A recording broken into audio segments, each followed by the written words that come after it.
Bisikan kebaikan, bisikan kejahatan itu berimbang dalam diri kita. Berpihak kepada siapa kita? Ya, ini zauqiyah. Ini kita kembali kepada masa ini zauqiyah, sudah cita rasa kita ini. Jadi sudah bukan aklaniah lagi, sudah nggak pakai akal, sudah pakai perasaan. Jadi kebenaran itu akhirnya lebih real kita evaluasi dengan rasa kita daripada dengan rasio kita kok. Sebab kalau kepentingan dengan rasio lebih hebat ya. Tapi kalau kebenaran adalah dengan rasa kita itu. Nah, jadi ujung-ujungnya kalau kita ingin belajar benar, yaitu jangan tergantung terikat dengan hukum kausalita. Karena hukum kausalita itu yang berperan adalah logika kita kan. Kenapa setikiarnya nggak sama? Nah, ketika kita ini mengukur kebenaran dengan rasa kita, bukan dengan logika kita. Jadi artinya kalau akal juga ada pada dimensinya yang terbatas itu. Mata kita juga sama, ada batasnya kemampuan itu. Berapa kilometer mata kita mampu memandang? Kapal kok, Boeing 747 kok. 400 orang kok ngangkutnya. Ketika terbang di udara, kelihatan kebulnya aja kok. Kapalnya kelihatan enggak?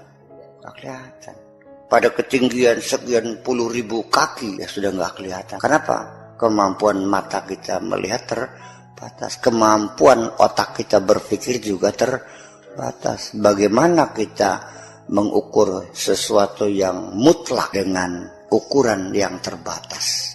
Ya nggak mungkin. Ketika matamu sering tertipu, sering salah lihat enggak kamu? Ya kenapa masih ngotot mempercayai matamu? Kalau Anda sudah pernah ditipu oleh seseorang, sudah 3 kali tertipu, masih Anda percaya juga? Nah, kenapa Anda masih mempercayai mata Anda? Padahal Anda sudah berkali-kali tertipu dengan pandangan mata Anda.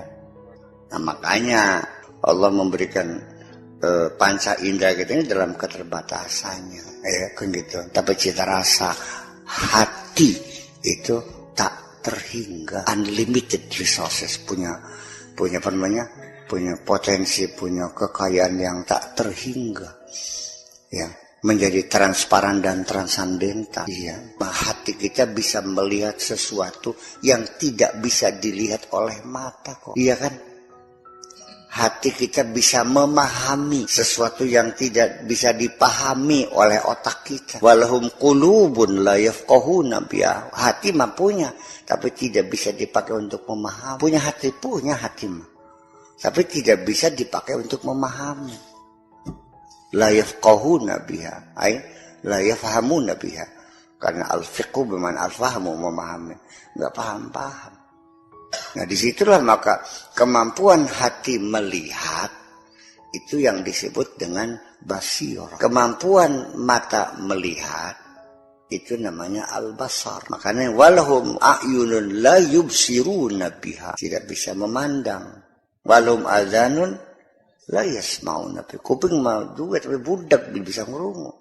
Ya, betapa banyak panggilan-panggilan kebenaran berseliweran di telinga kita, tapi tidak pernah terdengar. Betapa banyak percontohan kebenaran di hadapan kita, tapi kita tidak mampu melihat. Ya, ujung-ujungnya mana? Ya, itulah potensi internal, potensi dalam diri kita perlu di sini digali kembali, disucikan kembali, dibersihkan. Iya, semakin banyak debu berterbangan, semakin cepat kaca itu menjadi kotor. Berapa kali kita membersihkan hati? Minimal standar syariat 5 kali. Dari mulai bangun tidur sampai akan tidur. Di tengah-tengah kita sibuk kerja juga kita menghadap lagi, pulang kerja menghadap lagi, matahari tenggelam menghadap lagi, akan tidur menghadap lagi. Itu dalam artian mensucikan jiwa kita itu. Aqimus sholata li dzikri, untuk mensucikan diri kita.